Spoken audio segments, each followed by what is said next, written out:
اور آج اگر ہم اپنے گھر میں بیٹھ کے، اپنی مسجد میں بیٹھ کے حضور کی صورت میں انعام خداوندی کا شکریہ ادا کرتے ہیں تو اللہ کی رحمتوں سے بعید نہیں کہ اللہ فرشتوں سے کہے دیکھو صدیاں بیت گئیں، یہ آج بھی شکرانہ ادا کر رہے ہیں، اور یہ بات میری اور آپ کی بخشش کی ضمانت قرار پائے۔ تو حضور کی صورت میں جو انعام ہوا، حضرت حسان بن ثابت اکثر کہا کرتے تھے منا علینا ربنا ام بعث فینا محمدا، ہمارے رب نے ہمارے اوپر احسان کر دیا ہے کہ محمد عربی عطا کر دی ہے۔ ساری زندگی سجدے میں سر رکھ کے شکر ادا کرتے رہیں، حق شکر پھر بھی ادا نہ ہو۔ میں تو کہا کرتا ہوں ہمارے بدن پہ اتنے بال نہیں ہیں جتنے رسول اللہ کے احسانات ہیں، ہمارا بال بال قرض رسالت میں جکڑا ہوا ہے، ساری زندگی ان کے گیت گائیں۔ میں ایک رات کے میلاد کا صرف قائل نہیں ہوں کہ ایک رات میلاد کر لو اور پورا سال چھٹی، ساری زندگی حضور کا نام جپو، ساری زندگی حضور پہ درود پڑھو، لمحہ لمحہ حضور کے ذکر کا چراغاں کرو۔ صرف اپنے گھروں میں، اپنی چہار دیواریوں میں اور اپنے بازاروں میں جھنڈیاں ہی نہ لگاؤ، بلکہ دل کے ایک ایک فرد پہ نام محمد کی جھنڈی لگاؤ۔ صرف منڈیروں پہ چراغاں ہی نہ کرو، بلکہ دل کی اندھیر گلیوں میں بھی حضور کے نام کا چراغاں کرو، اندر بھی روشنی ہو باہر بھی روشنی ہو۔ حضور پہ درود پڑھو، حضور کا ذکر کرو، اپنے بچوں کو بٹھا کر کے حضور کے قصیدے سناؤ، حضور کی شانیں سناؤ، حضور کی سیرت بتاؤ انہیں۔ اپنے گھر کے ماحول کے اندر، اپنی مسجد میں، اپنی گلی میں، اپنے دوستوں میں حضور کا ذکر کرو۔ دوستوں آپس میں بیٹھو تو کہو یار اللہ کا کتنا کرم ہو گیا کہ اللہ نے ہمیں حضور عطا کر دیا۔ دوستوں میں بیٹھے جب یوں بات کرو گے تو اللہ کی رحمتیں کس قدر تمہارے اوپر برسے گی۔ اپنی عقیدتوں کا اظہار کرو، وہاں کمیت نہیں دیکھی جاتی، وہاں کیفیت دیکھی جاتی ہے، وہاں مقدار نہیں دیکھی جاتی، وہاں معیار دیکھا جاتا ہے۔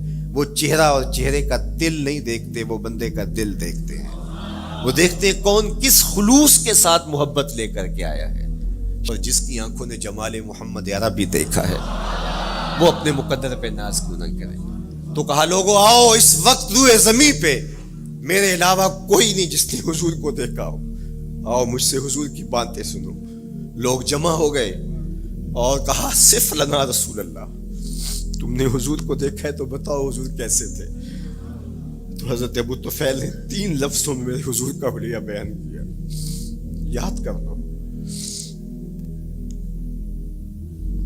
حضرت ابو طفیل نے کہا کان رسول اللہ صلی اللہ علیہ وسلم ابیض ملیحا مقصدا، ایک تو چٹے رنگ کے تھے، ایک تو حضور کا رنگ گورا تھا، دوسری بات ملیحا حضور کا حسن نمکین تھا، اور تیسرا مقصدا حضور متوازن تھے، نہ قد لمبا نہ قد پست، سوا صدر والبطن، سینہ اور پیٹ برابر، لیسا بالطویل الممغط ولا بالکثیر المتردد، نہ پست کے عجیب دکھائی دیں نہ اتنے لمبے کے عجیب لگے، بلکہ درمیانہ قد۔ لیکن اذا جامع القوم غامرہم، سن لو حضور کا قد تو درمیانہ تھا، لیکن جب لوگوں کے درمیان چلتے حضور کے کندھے لوگوں کے سروں سے اونچے دکھائی دیتے۔ یہ اللہ نے شان دی اپنے محبوب، مکھ چند بدر شاہ شانی، متھے چمک دی لاٹ، کالی زلف تے اکھ مستانی،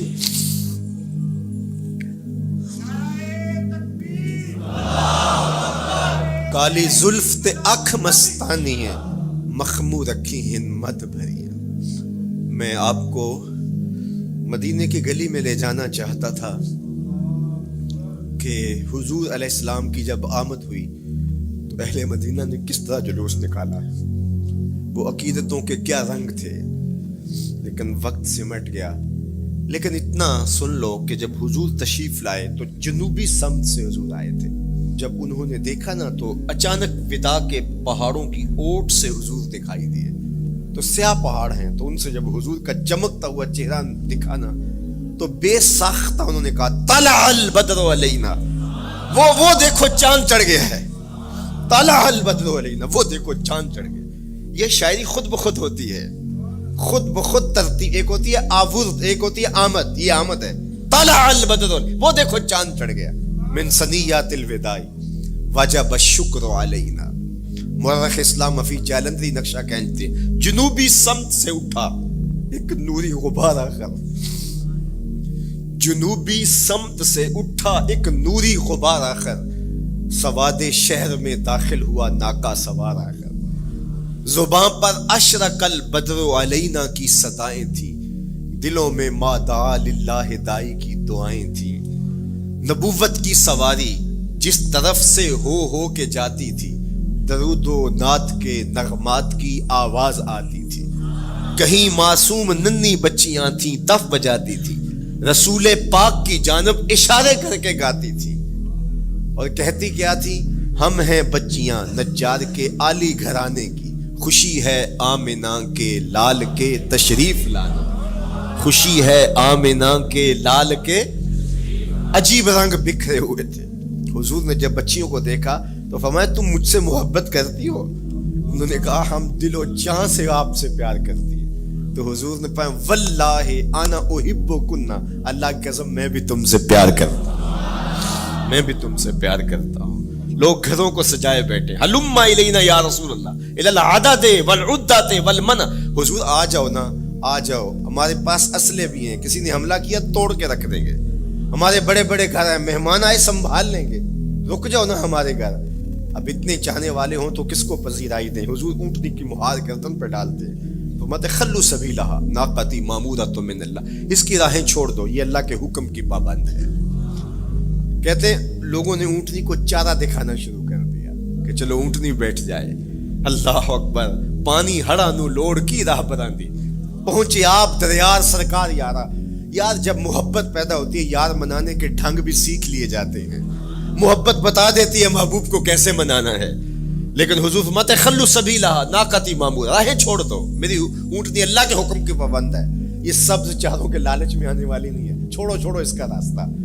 اللہ اکبر، جب بنو نجار کے محلے سے حضور گزرے، یہی بچیوں نے تالا البدر علینا پڑھا تھا، اور یہی محلہ حضور کے ننیال کا محلہ تھا۔ انہوں نے جو لفظ کہے، امام صالحی نے، اللہ ان کی قبر پہ کروڑوں رحمتیں نازل کر، سبل الہدی والرشاد میں نے کئی مرتبہ یہ مقام پڑھا ہے، باب الہجرہ مسلم شریف باقی کتب حدیث میں بھی ہے، لیکن امام صالحی نے بہت ساری حدیث جمع کی ہیں، اور انہوں نے یہاں جو منظر بیان کیا ہے، انہوں نے جو لفظ کہے نا، جب حضور آئے بنو نجار کے محلے سے گزرنے لگے تو ذرا لفظوں کی چاشنی دیکھیے، ان لفظوں سے ٹپکتے شہد کو دیکھیے، تو انہوں نے آگے بڑھ کے حضور کو دعوت دی، اور لفظ کیا کہے؟ ہلم الی اخوالک یا رسول اللہ الی العدد والعدۃ والمن، حضور ادھر تو رک جاؤ، یہ تو آپ کے ماموں کے گھر ہیں، یہ تو آپ کے ننیال کا محلہ ہے، لیکن حضور نے فرمایا کہ بس میری راہیں چھوڑ دو۔ پھر اونٹنی جا کے کہاں بیٹھی؟ نیویاں دا پرونا ہے میرا نبی، کوٹھیاں تے چڑھے ویخ دے رہ گئے، سہل اور سہیل دو یتیم بچے تھے، اور ان کی خالی جگہ پڑی تھی، جا کے اونٹنی وہاں بیٹھ گئی، اٹھایا گیا پھر بیٹھ گئی۔ قریب ترین مکان حضرت ابو ایوب انصاری کا تھا، دوڑے آئے سامان اتارنے لگے، کہا حضور اونٹنی کو اب نہ اٹھاؤ، اب تو میرے بخت جاگ پڑے۔ پھر ان کی کیفیت کیا تھی؟ امروز شاہ شاہاں مہمان شو دستو مارا، روز شاہ شاہاں مہمان شو دستو مارا، جبریل با ملائک درباں شو دستو مارا۔ وہ کہتے ہیں آج شاہوں کا شاہ میرے گھر کا پرونا بن گیا ہے، یہ ابو ایوب انصاری کے جذبات ہیں۔ آج شاہوں کا شاہ، آج خسرو حسینہ ماہ نازنینہ، آج امام الانبیاء میرے گھر کا پرونا بنا ہے، کہاں میں کہاں نکہتے گل، باد صبا تیری مہربانی، کبھی اونٹنی کے پاؤں چوم رہے ہیں، تیرے بخت کے تو میرے گھر تک لے آئی۔ تو کہا امروز شاہ شاہاں مہمان شو دستو مارا، آج شاہوں کا شاہ میرے گھر کا مہمان ہے۔ پھر آگے کیا کہتے ہیں؟ جبریل با ملائک درباں شو دستو مارا، لوگوں جبریل کو دیکھو، آج میرے گھر کا پہرا دے رہا ہے، آج میرے گھر کا چوکی دار بنا ہوا ہے، کیونکہ میرے گھر میں حضور ٹھہرے ہوئے۔ تو کیا حضور کی آمد کا جلوس تھا یار، صحابہ نے جو حضور کے آمد کا جلوس نکالا، ہم تو وہ رنگ پیش نہیں کر سکتے، لیکن میں آپ کو کہوں گا درود پڑھتے ہوئے آج جلوس میں شامل ہوں، حضور کے ذکر سے سرشار ہو کے جلوس میں شامل ہوں، اور پورے نظم کے ساتھ اگر آپ کے جلوس میں کوئی کسی کی گاڑی گھس بھی آتی ہے، اس کو پیار دینا، اس کو راستہ دینا، اور اس کو حضور کی رحمت کا احساس ہو کہ یہ رحمت کو ماننے والے لوگ ہیں، اور حضور پہ درود پڑھتے رہنا، عقیدتوں کے رنگ میں رہنا۔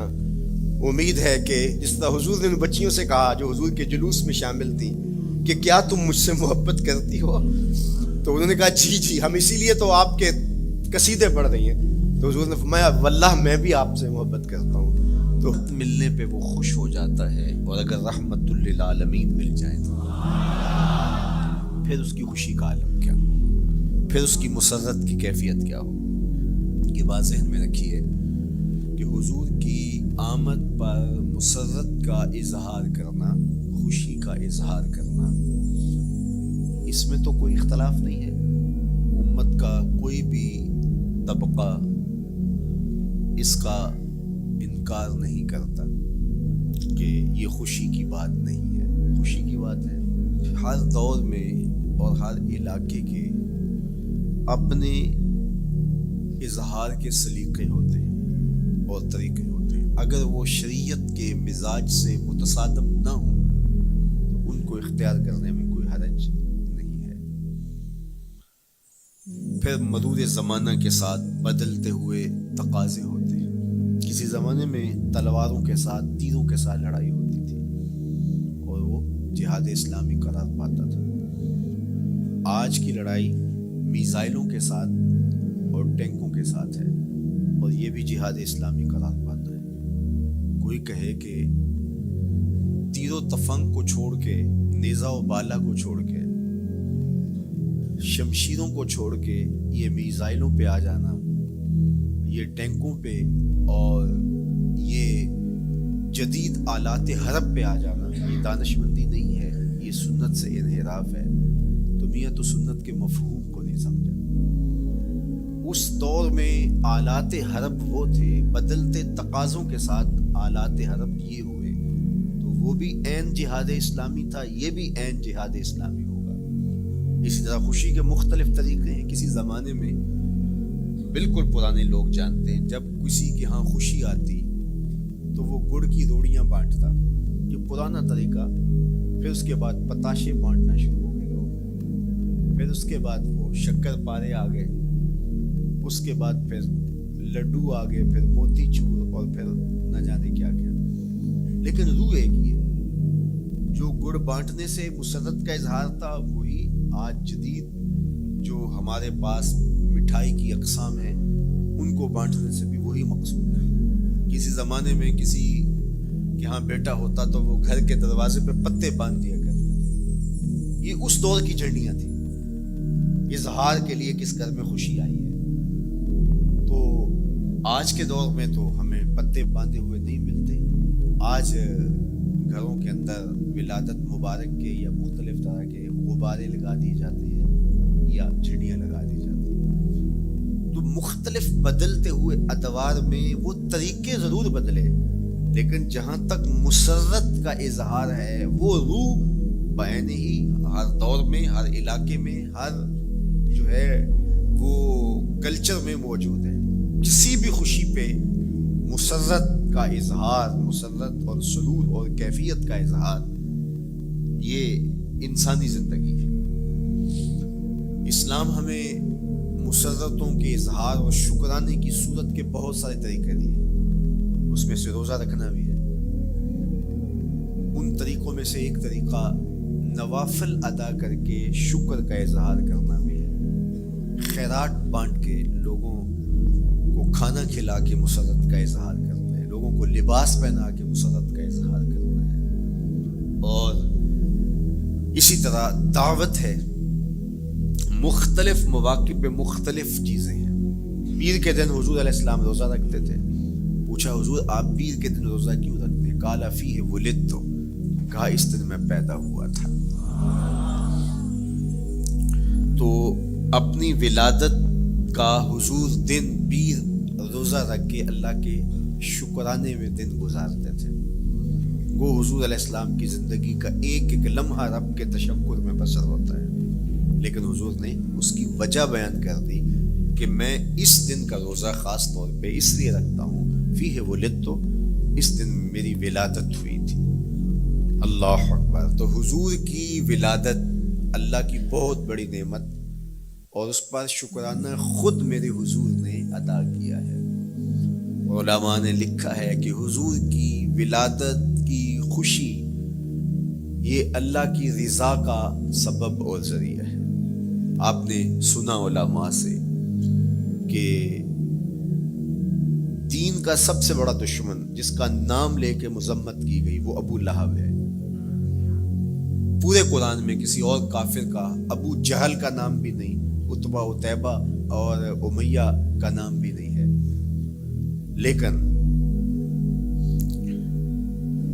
نام لے کر کے مذمت اگر کسی شخص کی گئی تو ابو لہب کی گئی۔ حضور علیہ الصلوۃ والسلام جب کوہ صفا پہ جلوہ فراز ہوئے، وَأَنذِرْ عَشِيرَتَكَ الْأَقْرَبِينَ حکم ہوا پہلے قریبی لوگوں کو، تو حضور علیہ السلام نے قریبی لوگوں میں محنت کی، تو قریش کو، صنادید قریش کو، بنو ہاشم کو بلایا اور بلا کہ حضور نے ایک بات کہی کوہ صفا پہ کہ اگر میں تمہیں کہوں اس پہاڑ کی دوسری جانب سے ایک لشکر آ رہا ہے جو تمہیں کچل دے گا تو کیا میری بات مان لو گے؟ تو انہوں نے کہا اگر نظر نہ بھی آیا تو ہم کہیں گے ہم اندھے ہیں، آپ سچے ہو، ہماری نظروں کو پھیر لگ رہا ہے، آپ جھوٹ نہیں بول سکتے، ہم نے 40 سال آپ کے شب و روز دیکھے ہیں، تو کیسے ہم یہ گمان کر رہے ہیں؟ تو حضور نے فرمایا اگر میری ذات پہ اتنا یقین ہے تو مان لو اللہ ایک ہے۔ تو ابو لہب سب سے پہلے بولا تبا لک ھنالک سائر الیوم الہذا جمعتنا معاذ اللہ، کہ آپ کا معاذ اللہ ہاتھ ٹوٹ جائے، آپ نے اس لیے ہمیں جمع کیا تھا؟ تو اللہ تعالیٰ جل شانہ نے اس کا جواب دیتے ہوئے ارشاد فرمایا تبت یدا ابی لہب وتب، ظالم تیرے دونوں ٹوٹ جائیں، ظالم تیرے دونوں ٹوٹ جائیں۔ تو ابو لہب کا نام لے کے مذمت کی گئی، لیکن یہ بدترین کافر جب حضور کی ولادت ہوتی ہے تو اس کی لونڈی سویبہ اس کو جا کے خبر دیتی ہے کہ تیرے مرحوم بھائی کے گھر بیٹا پیدا ہوا ہے، تو یہ بہت خوش ہو گیا ہے، اس لیے نہیں کہ نبی تشریف لائے، اس لیے کہ میرے مرحوم بھائی کے گھر میں چراغاں ہوا، تو بھتیجا ہونے کے ناطے اس کو ایک سرشاری اور خوشی ہوئی، اور لونڈی کے خبر دینے پر اس نے اشارے سے اس کو کہا جا تو آزاد ہے۔ اللہ اکبر۔ یہاں سے یہ بھی سمجھے کہ حضور نے صحن کائنات میں قدم رکھا، غلاموں کو آزادی ملنے لگی، غلامی کی زنجیریں ٹوٹنے لگی، تو سویبہ کو کہا جا تو آزاد ہے۔ خیر ابو لہب کی ساری زندگی آپ کو پتہ ہے، لیکن جب مر گیا تو حضرت عباس رضی اللہ تعالیٰ عنہ کو خواب میں ملا، انہوں نے کہا سنا کیسی بیت رہی ہے؟ اس نے کہا سخت مشکل میں، ڈاڈی تکلیف ہے، حضور کی مخالفت بڑی مہنگی پڑی، لیکن اتنا ہے کہ جب پیر کا دن آتا ہے جس انگلی سے اشارہ کر کے لونڈی کو آزاد کیا تھا اس سے ٹھنڈا اور میٹھا مشروب بھی ملتا ہے اور عذاب میں بھی کچھ کمی ہوتی ہے۔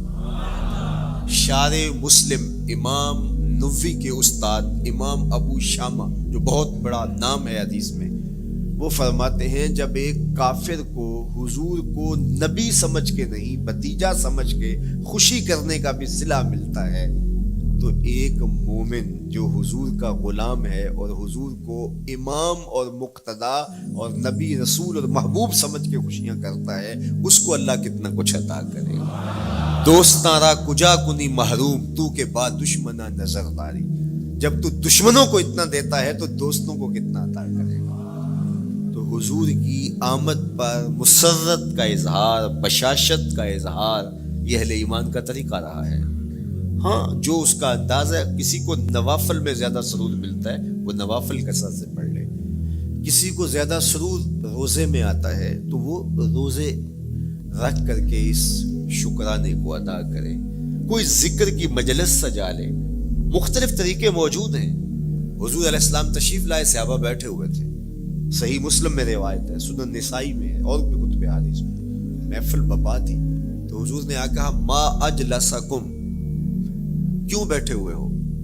تو جو انہوں نے جواب دیا وہ سنیے، جلسنا نذکر اللہ ونحمدہ علی ما ہدانا لدینہ ومن علینا بکا، حضور ہمارے بیٹھنے کا مقصود یہ ہے کہ ہم اللہ کا شکر ادا کر رہے ہیں اس بات پر کہ اس نے ہمیں ہدایت دین عطا کی، وَمَنَّ عَلَيْنَا بِكَ، اور آپ کی صورت میں ہمارے اوپر احسان کیا، ہمیں آپ عطا ہوئے، اس پر اللہ کا شکر ادا کرنے کی مجلس سجائے بیٹھے۔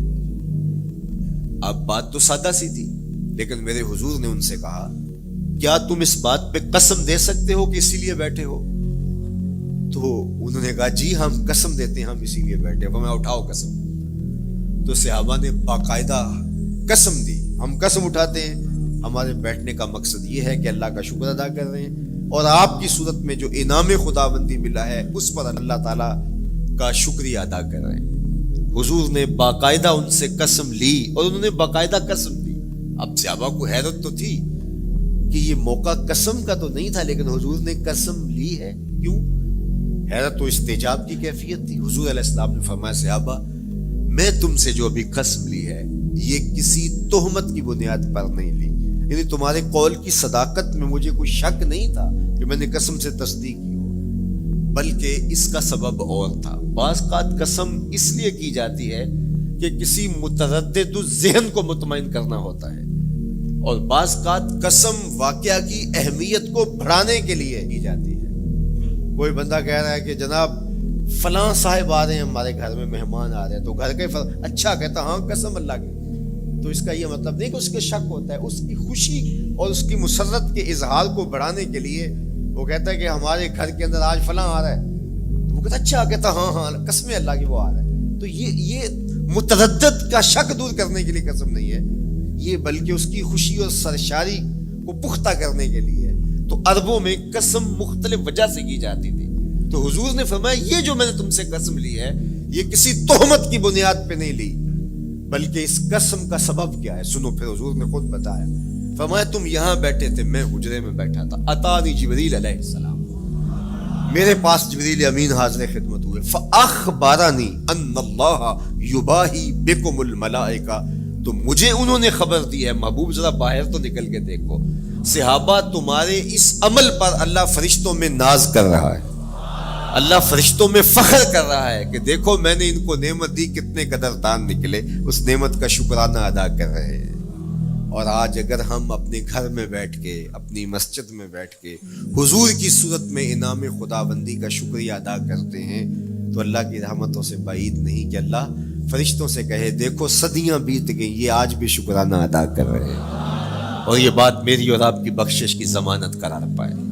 تو حضور کی صورت میں جو انعام ہوا، حضرت حسان بن ثابت اکثر کہا کرتے تھے منا علینا ربنا ام بعث فینا محمدا، ہمارے رب نے ہمارے اوپر احسان کر دیا ہے کہ محمد عربی عطا کر دیے۔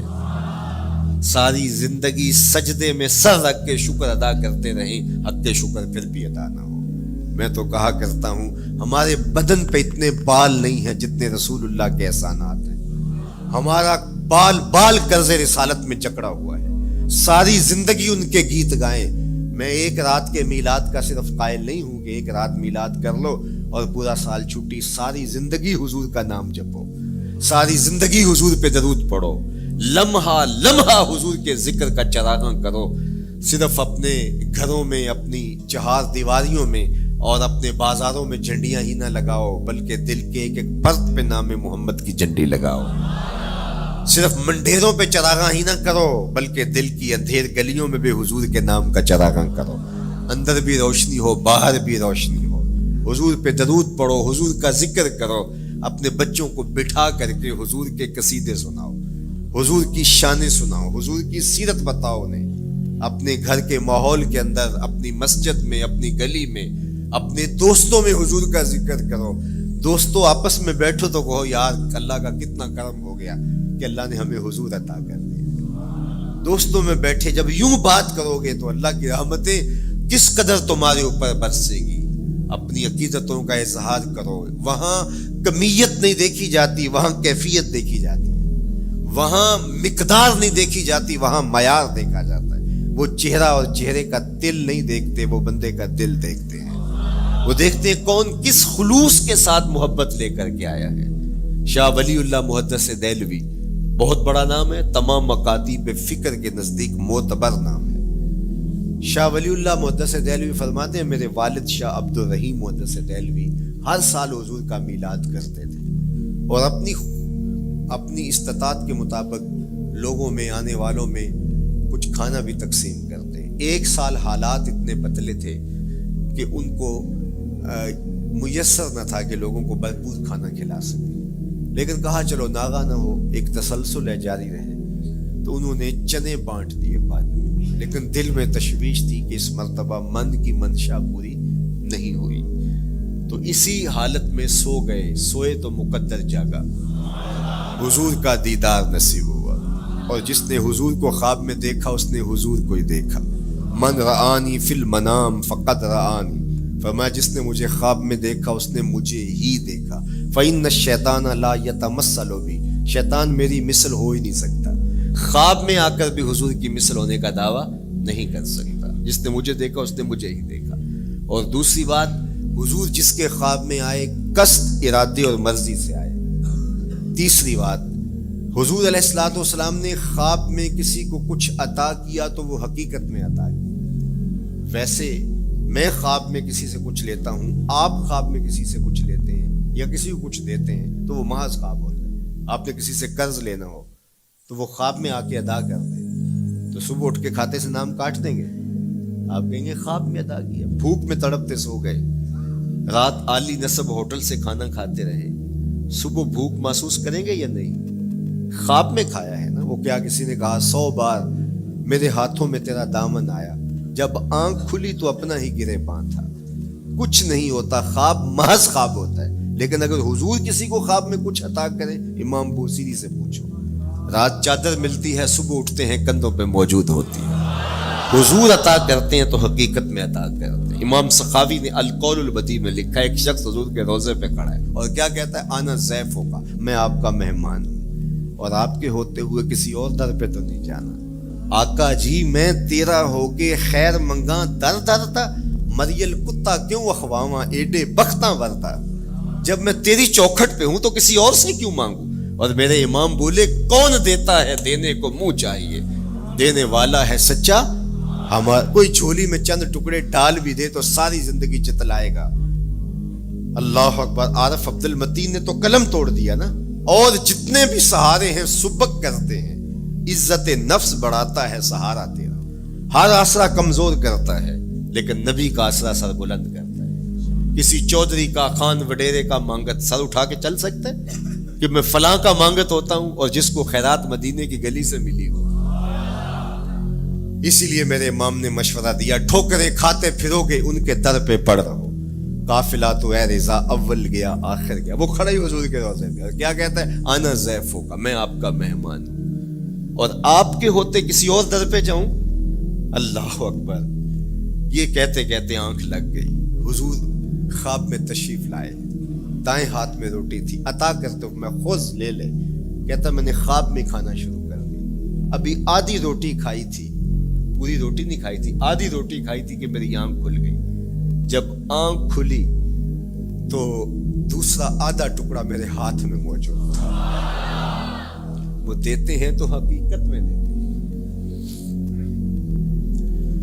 تو شاہ ولی اللہ محدث دہلوی فرماتے ہیں کہ میرے والد شاہ عبد الرحیم محدث دہلوی نے خواب میں حضور کو دیکھا، اور چونکہ دن یہ عمل گزرا تھا اور کہ مہمانوں کو خاطر خواہ تواضع نہیں کر سکا تھا، تو حضور کے سامنے انواع اقسام کی چیزیں پڑی ہیں، ان میں میرے والے چنے بھی موجود ہیں اور حضور ان کے ساتھ شفقت فرما رہے ہیں۔ تو یہاں معیار دیکھا جاتا ہے، مقدار نہیں دیکھی جاتی، یہاں کمیت نہیں دیکھی جاتی، کیفیت دیکھی جاتی ہے۔ یہاں چہرے اور چہرے کا دل نہیں دیکھا جاتا، یہاں آنے والے کا دل دیکھا جاتا۔ یار چہرہ تو چمکدار تھا، اسی لیے ابو لہب کہتے ہیں نا، شعلے کی طرح چمکتا ہوا لیکن جہنم کا ایندھن بنا، اور کالے رنگ والا، ہونٹ موٹے ہیں، لیکن کعبے کی چھت میں کھڑا اذان دے رہا ہے۔ اذان ازل سے تیرے عشق کا ترانہ بنی، نماز تو اس کی دید کا ایک بہانہ بنی، ادائے دید سراپا نیاز تھی تیری، کسی کو دیکھتے رہنا نماز تھی تیری۔ تو عقیدتوں کے رنگ اور محبتوں کے رنگ حضور علیہ السلام کے ساتھ جب کوئی پیش کرتا ہے تو رائے گانی جاتی۔ یہ وفاداروں کا در ہے، یہاں بے وفائی کا تصور ہی نہیں ہے۔ وہ ہاتھ پکڑتے ہیں تو پھر چھوڑتے نہیں ہیں، اس لیے ان سے محبت کا ربط قائم کیجیے، اپنی اولادوں کو حضور کا پیار سکھائیے، اپنے گھروں میں میلاد کیجیے۔ کیجیے. لازم نہیں ہے کسی عالم دین کو بلاؤ, آپ اپنے گھروں میں حضور علیہ السلام پر درود پڑھیے گا, بچوں کو بٹھائیے گا اور حضور کی سیرت کا کوئی واقعہ ان کو سنائیے گا. صحابہ اپنے بچوں کو بٹھا کر کے حضور کی سیرت بتایا کرتے تھے, حضور کا نقشہ بتایا کرتے تھے, حضور کے شمائل ذکر کیا کرتے تھے. اور کوئی صحابی ملتا تو تابعین جمع ہو جایا کرتے تھے اور اسے پوچھتے تھے اچھا بتاؤ حضور کی صورت کیسی تھی, زلفیں کیسی تھی. یہی میلاد ہے نا. میلاد میں حضور کے فضائل کا ذکر ہوتا ہے, شمائل کا ذکر ہوتا ہے, خصائل کا ذکر ہوتا ہے. اور موسم حج کا ہے. ایک اونچے ٹیلے پہ حضرت سیدنا ابو طفیل چڑھ گئے. یہ آخری صحابیاں ہیں, اس کے بعد کوئی صحابی نہیں. آخر میں سب سے آخر میں فوت ہوئے 110 ہجری میں, حضور کے وصال کے 100 سال بعد تک زندہ رہے. اونچے ٹیلے پہ چڑھ گئے اور لوگوں کو کہا لوگوں آؤ, اس وقت روئے زمین پہ میرے علاوہ کوئی نہیں جس نے حضور کو دیکھا, بس انہی آنکھوں نے حضور کو دیکھا ہے. کیا ناز ہے. میرے ایک استاد ہوتے تھے سر محمد علی حاشر, اللہ ان کی قبر پہ رحمت نازل کرے. تو وہ بڑے بڑے مشاہیر اہل سخن سے ملے تھے تو وہ بات کرتے تھے. میں مولانا ظفر علی خان کا مصاحب رہا ہوں, میں نے اقبال کو دیکھا ہے. داغ دہلوی نے اپنے شاگردوں سے کہا تھا آنے والی صدیاں تم پہ ناز کریں گی, اے لوگو تم نے داغ کو دیکھا, تم نے داغ سے باتیں کی ہیں. یار جس نے داغ دہلوی کو دیکھا ہے وہ تو ناز کریں, جس نے اقبال کو دیکھا ہے وہ تو فخر کریں, جو مشاہیر اہل سخن کے پاس بیٹھتا رہا ہے وہ تو فخر کریں, اور جس کی آنکھوں نے جمال محمد عربی دیکھا ہے وہ اپنے مقدر پہ ناز کیوں نہ کریں. تو کہا لوگوں آؤ, اس وقت روئے زمین پہ میرے علاوہ کوئی نہیں جس نے حضور کو دیکھا ہو, آؤ مجھ سے حضور کی باتیں سنو. لوگ جمع ہو گئے اور کہا صف لنا رسول اللہ, تم نے حضور کو دیکھا ہے تو بتاؤ حضور کیسے تھے. تو حضرت ابو طفیل نے 3 لفظوں میں حضور کا بڑھیا بیان کیا, یاد کر لو. حضرت ابو طفیل نے کہا کان رسول اللہ صلی اللہ علیہ وسلم ابیض ملیحا مقصدا. ایک تو چٹے رنگ کے تھے, ایک تو حضور کا رنگ گورا تھا, دوسری بات ملیحا حضور کا حسن نمکین تھا, اور تیسرا مقصدا حضور متوازن تھے, نہ قد لمبا نہ قد پست, سوا صدر والبطن سینہ اور پیٹ برابر, لیسا بالطویل الممغط ولا بالکثیر المتردد, نہ پست کے عجیب دکھائی دیں نہ اتنے لمبے کے عجیب لگیں بلکہ درمیانہ قد. لیکن اذا جامع القوم غمرہم, سن لو حضور کا قد تو درمیانہ تھا لیکن جب لوگوں کے درمیان چلتے حضور کے کندھے لوگوں کے سروں سے اونچے دکھائی دیتے. یہ اللہ نے شان